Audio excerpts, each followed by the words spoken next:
Halo semuanya, selamat datang di pembahasan kita kali ini. Hari ini kita bakal membedah satu misteri finansial yang lagi hangat-hangatnya terjadi di halaman belakang kita sendiri, yaitu di Asia Tenggara. Siap-siap ya, karena kita bakal ngupas tuntas sebuah teka-teki ekonomi dari data terbaru yang pastinya bakal ngubah cara pandang kalian soal hubungan antara pertumbuhan suatu negara dengan, isi dompet pemerintahnya. Oke, mari kita selami bareng-bareng. Coba deh, kalian bayangin skenario ini.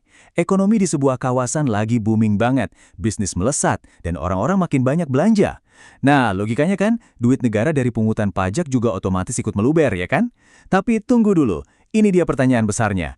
Kalau ekonomi negara-negara ASEAN ini lagi tumbuh kenceng, kok bisa-bisanya rasio pajaknya malah turun? Nggak masuk akal kan?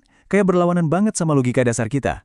Ini tuh paradoks nyata yang lagi dihadapi banyak negara berkembang. Dan yap, inilah inti masalah yang bakal kita pecahkan hari ini. Nah, buat ngebongkar ini kita punya beberapa poin pembahasan. Pertama, pertumbuhan ekonomi versus pajak. Kedua, tren penurunan rasio pajak. Ketiga, komposisi pajak negara ASEAN. Keempat, pergeseran fokus reformasi pajak. Dan kelima, digitalisasi dan pajak digital. Oke, kita langsung masuk ke bagian pertama, pertumbuhan ekonomi versus pajak. Kita mulai dari fondasinya dulu ya. Kalau kita lihat angkanya, pertumbuhan ekonomi ASEAN di tahun 2024 ini tuh luar biasa kokoh. Poin yang pengen saya soroti di sini adalah gimana kawasan kita ini mampu ngelawan arus global. Maksud saya, di saat tren investasi global lagi anjlok parah sampai 11%, tebak apa yang terjadi di ASEAN? Kita malah mencetak pertumbuhan investasi yang fantastis di angka 8%. Gila kan? Ini semua didorong sama konsumsi domestik kita yang kuat banget, ditambah aliran modal yang masuk deras ke sektor-sektor masa depan kayak ekonomi digital, semikonduktor, sampai jasa kesehatan. Jadi pertumbuhannya tuh nyata banget, bukan cuma di atas kertas. Lanjut ke bagian 2, tren penurunan rasio pajak. Nah, disinilah letak anomali terbesarnya. Harusnya kan pajaknya naik ngikutin perekonomian yang melaju kencang tadi ya. Tapi faktanya, rasio penerimaan pajak terhadap PDB antara tahun 2023 dan 2024 malah merosot di sebagian besar negara. Contohnya Vietnam nih, penurunannya tajam banget. Usut punya usut, ternyata karena mereka jor-joran ngasih insentif pajak, jadinya pemungutan pajaknya kelabakan dan nggak bisa ngejar laju pertumbuhannya sendiri.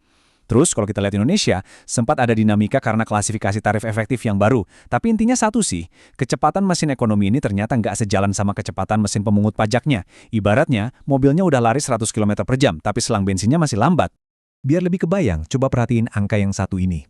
11,5%. Bayangin, jatuh secara dramatis dari rata-rata kawasan ASEAN yang sebelumnya nangkring di 12,4% pada 2023, sekarang nyungsep ke 11,5% di 2024. Penurunan ini tuh ngasih konfirmasi ke kita kalau kekurangan penerimaan pajak atau shortfall itu beneran nyata.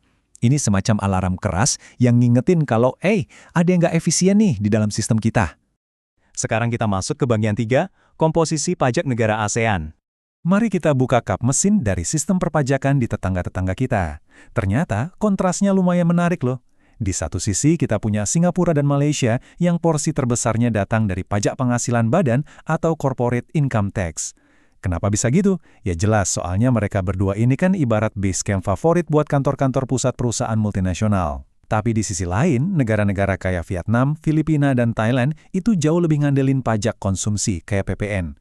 Jadi mereka fokus narik pajak dari apa yang dibelanjakan sama masyarakatnya sehari-hari. Nah, yang super unik di tengah kawasan ini, tebak siapa? Ya, Indonesia. Kalau kita lihat data proporsi penerimaan pajak di tahun 2023, struktur di Indonesia ini ternyata imbang banget. Porsi pajak konsumsi kita ada di angka 41,7% dan pajak penghasilannya nempel ketat di angka 42,2%. Maksudnya, di saat negara-negara tetangga kita biasanya condong banget ke salah satu sisi, Indonesia malah punya semacam harmonis struktur pajak. Keren juga ya kalau dipikir-pikir. Lanjut ke bagian 4, pergeseran fokus reformasi pajak.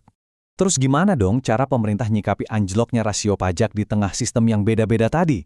Fakta menariknya gini, secara empiris dari analisis data tahun 2015 sampai 2024, sekadar naikin tarif VPN atau GST itu secara mengejutkan ternyata nggak ngasih dampak yang signifikan buat naikin penerimaan pajak dalam jangka pendek. Serius, elastisitasnya rendah banget.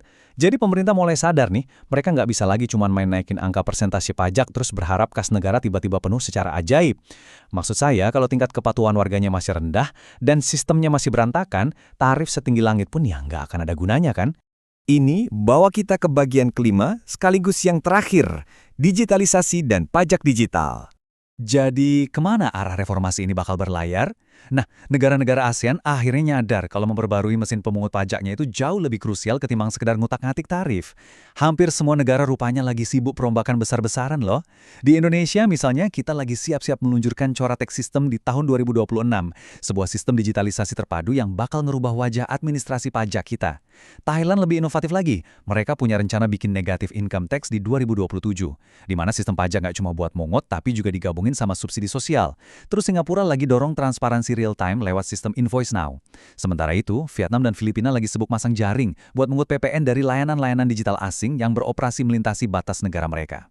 Jadi kalau kita rangkum, pilar utama buat stabilitas finansial ASEAN di masa depan itu bukan lagi tentang gimana caranya menekan wajib pajak dengan tarif yang lebih tinggi, bukan itu.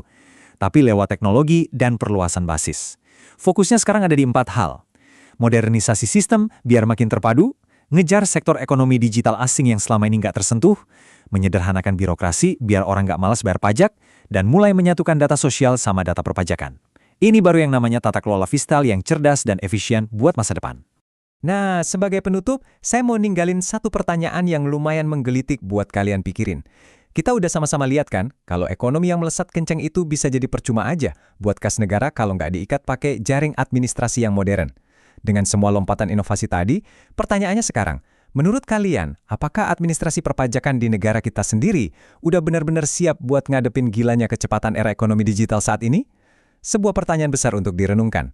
Makasih banget udah nemenin saya membedah materi super menarik ini. Semoga insight baru ini bermanfaat buat kalian. Sampai ketemu di pembahasan seru kita berikutnya.